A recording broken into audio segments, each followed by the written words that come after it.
Paz, meus queridos, que Deus os abençoe. Hebreus capítulo 6, nos leva a entender, pois não há mais sacrifício, porque Jesus já fez isso na cruz. Não resta mais sacrifício. Se algum desviar do caminho de Cristo, então não resta mais sacrifício, porque nem para o que já foi cristão, que voltou para a lama, e nem para quem ainda não reconheceu a Cristo. Não há mais sacrifício. Cristo já fez de uma só vez.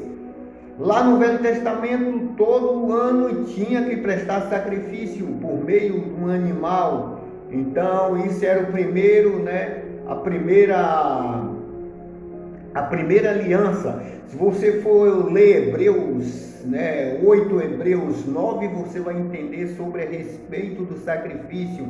Como é bom a gente sempre estar focando nas escrituras, sempre para a gente entender o ministério da cruz, pois pregamos sobre a cruz. E se algum não pregar sobre a cruz, então está faltando algo nele, porque Paulo enfatizou a mensagem da cruz. Cristo, morreu em uma cruz para nos livrar da ira vindoura.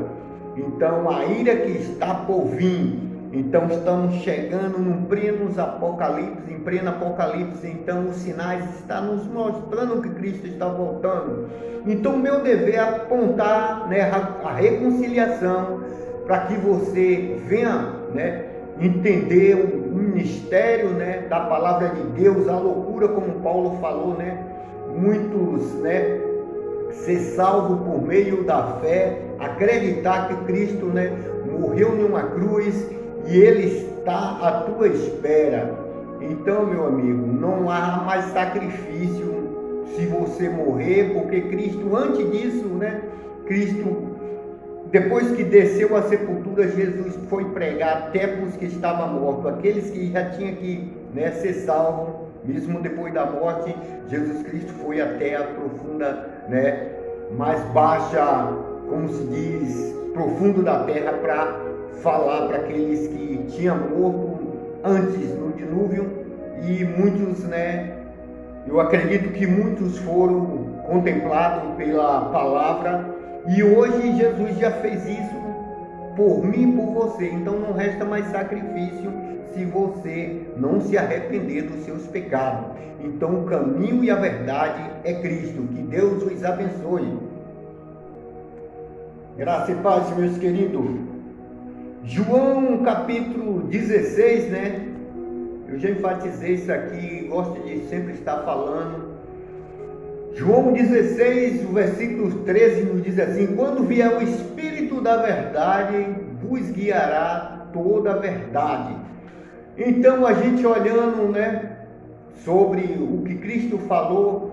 Então, Cristo, quando falou, eu sou o caminho, a verdade.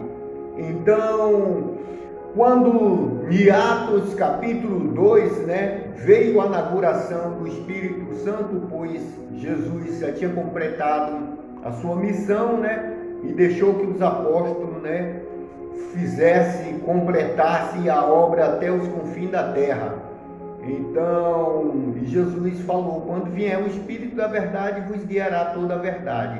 Então, em Atos 2, do versículo 1 até o 10, então vai falar sobre quando o Espírito da verdade, se apossou dos apóstolos. Então todos a passou a conhecer o Espírito da verdade.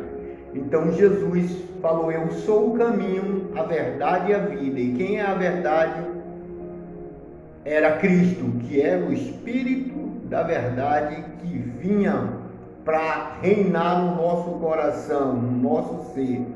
Então, e esse Espírito hoje, nós somos um tabernáculo, que o tabernáculo antigo no Velho Testamento, que foi conduzido por Moisés, hoje somos o tabernáculo, do Espírito Santo de Cristo habitar em nossas vidas.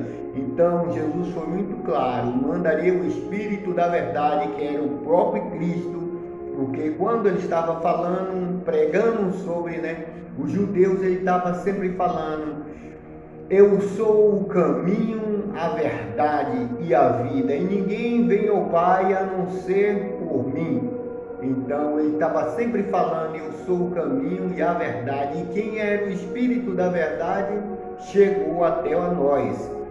Então hoje o reino está sobre nós, pois Lucas 17, se eu não me engano, no versículo 19 a 20 ou 20 a 21, vai nos falar, né, que, né, fizeram uma pergunta, né, sobre o reino, e Jesus diz que o reino está sobre nós. Então antes Jesus estava vindo, né, falando sobre o reino, está lá em Mateus capítulo 6, né, quando os apóstolos queriam entender da oração. Então Jesus disse que o reino estava vindo, mas depois que Jesus estava aqui junto na terra falando, né, do evangelho, então proclamando as boas novas, então depois que ele se acende à cruz, que veio completar em Atos 2, né, como já falei, do Espírito da verdade. Então nós estamos no reino. Então quando alguém te estiver procurando, né, te mostrando o reino, não, o reino já está dentro de mim, pois isso vai acontecer daqui para frente. Então muitos vão estar te falando de palavras, né, sobre te tirar do caminho, para te desviar a tua mente do caminho, pois tenho visto aí muitos falando sobre, né, que o cristianismo está errado, que o certo é o judaísmo, que é certo não sei o quê, e vai vir um monte de coisa para tentar tirar o teu foco da mente, que o cristianismo, que seria Cristo, está errado. Eles querem apagar, né, o nome de Cristo, mas esse nome que foi dado, né, sobre todos os nomes, ninguém consegue apagar, nem o mar, nem a terra, ninguém, porque ele está sobre todos. Então vai chegar o grande dia que todos que tentou fazer esses tipos de ação vão ser punidos. Então o caminho é Cristo e ele é a verdade, pois ele falou, eu sou o caminho, é a verdade, e não há outro caminho. Pode alguém te mostrar vários caminhos, dizer que todo caminho serve, leva a Deus, mas vai te levar a Deus com julgamento. Mas o caminho que te leva ao céu, ao reino que é prometido, né, no céu e nessa terra, então esse caminho é Cristo. É uma escolha, ou entra no barco, né, ou pula fora do barco. Ou acontece como aconteceu lá no dilúvio de Noé, né, que por tanto pregar a palavra de Deus, ninguém acreditou, e no momento que aconteceu o dilúvio, todo mundo correram para bater na porta, e a porta já estava fechada, pois o tempo da graça está aí esperando ainda o teu momento, depois ele vai ser fechado. Que Deus abençoe, que o Espírito Santo de Deus te convença, né, do seu pecado, da sua maldade, dos seus hábitos, né? Todo mundo tem hábito bom e ruim, então o certo é se livrar dessas coisas, se arrepender, né, e se reconciliar a Cristo. É como eu já falei, Cristo já morreu na cruz por todo, perante a cruz está todo mundo, né, livre. Mas o que é que falta? Se arrepender dos seus pecados e voltar à prática, né, das boas novas. Essa que é através da fé que você vai encontrar a salvação. Então minha palavra é que você, né, se arrependa dos seus pecados, pois não resta mais sacrifício depois, né, da sua morte, ou depois que for passado, né, a era da graça. Então que Deus os abençoe.